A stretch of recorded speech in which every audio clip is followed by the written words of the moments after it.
Assalomu alaykum. Asror aka, bugungi g'alaba bilan tabriklaymiz. Bugungi o'yin haqida fikrlaringiz qanday? Assalomu alaykum. Endi birinchi navbatda Lochin jamoasining bosim qilgandek agressiv harakat, chunki bu futbolchilar sho'rtanga taniq futbolchilar, shuning uchun maydonda ko'p kurashlarga boy o'yin bo'ldi. 2-0 hisobda oldinga chiqib, oxirgi minutlargacha gol qo'yib yuborib, murabbiylar shtabi bu ruhiy tomonlama oxirgi sekundlargacha bosim ushlab turdi. Shuning uchun hisobda ushlab qolish uchun biz himoyalanishga harakat qildik. Bu g'alaba bilan, og'ir g'alaba bilan shu tomonlarni tabriklayman. Bu yigitlarga bugungi mehnat uchun minnatdorchilik bildiraman. Savol. Asror aka, bugun Lochin sho'rtani shu to'psiz qoldirishga va o'zini taktikasiga ko'niktirishga harakat qildi. O'sha sizga ularning taktikasiga tushib qolgandek taassurot qolmadimi sho'rtan?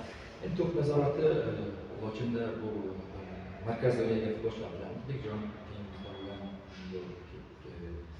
tayanch teparoq ko'p futbolchilar bilan shu to'p bilan muomala yaxshi.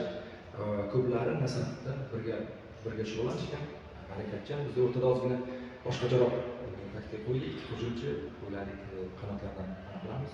Ularni bo'shliqlar, ularni hujum qiladigan chiziqlarni biz yopib qo'yishga harakat qildik. O'sha uchun ham ko'proq bu 1-2 pas yarim himoyachilarni himoya orqasi chopish uchun aytish mumkin. Bugungi o'yinda xavfli vaziyatlar sodir etilmadi.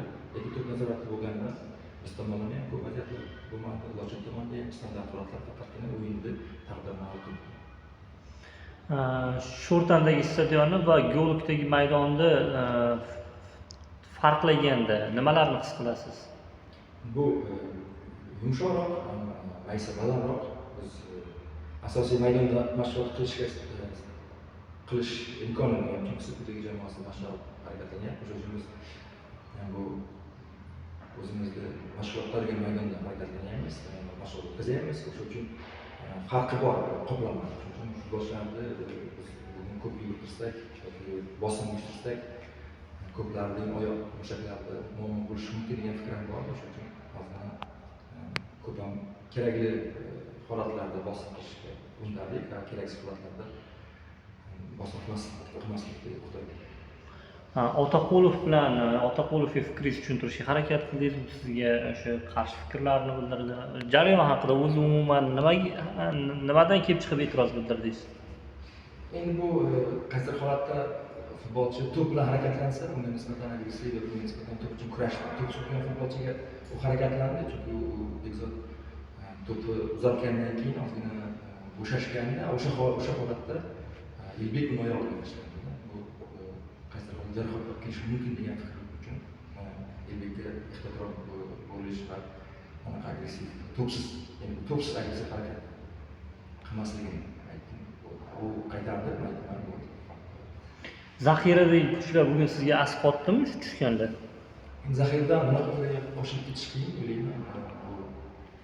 Bugun Daniel yaxshiroq harakatlandi, bir nechta qiyin holatlarda bir nechta yakka kurashlarni yutib chiqdi. Qolgan futbolchilar baribir zonalarni to'ldirishdi, bu kerakli joylarni to'ldirish uchun bugun oxirgi kamar chiqqangacha Daniel harakatlari o'yinchi ancha yordam ko'proq.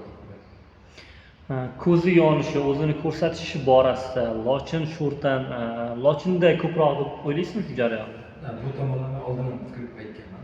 Katta futbolchilarda uchraydi. Shuning uchun ham bu futbolchilar ko'plari katta futbolda o'zini o'rnini topishga harakat qiladi.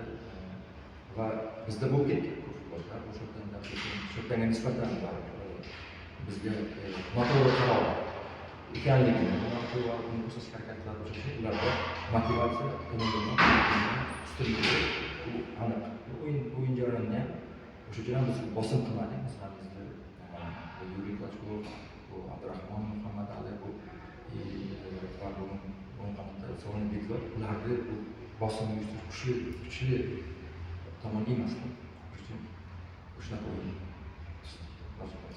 darvozabon bo'yicha o'zim savolim bor edi. Ya'niki odatda ish mudofaa formaga Nizomjon Javobgenov qo'ydi. Bu oldindan rejalashtirilgan holat edimi yoki qanaqadir Shohruxga ish mudofaaga qanaqadir muammo bormi?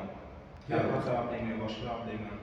Muammo yo'q, hozir o'yinlar taqvimi zich, o'sha uchun oxirgi o'yinda ayrim futbolchilarda charchoq sezilgan bo'lishi mumkin, qandaydir bu ishtiyoq pasaygandek tuyuldi, uchun bu o'zgarishlar qildik, uchun hech qanaqa e'tirozimiz yo'q.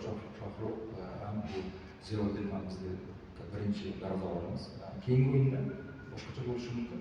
4 kundan keyin yana o'yin, futbolchilarni tiklash jarayoniga ko'proq e'tibor qilamiz. O'sha uchun bugungi o'yin Ziyoddin yaxshi harakat qildi. Tushunarli. Rahmat.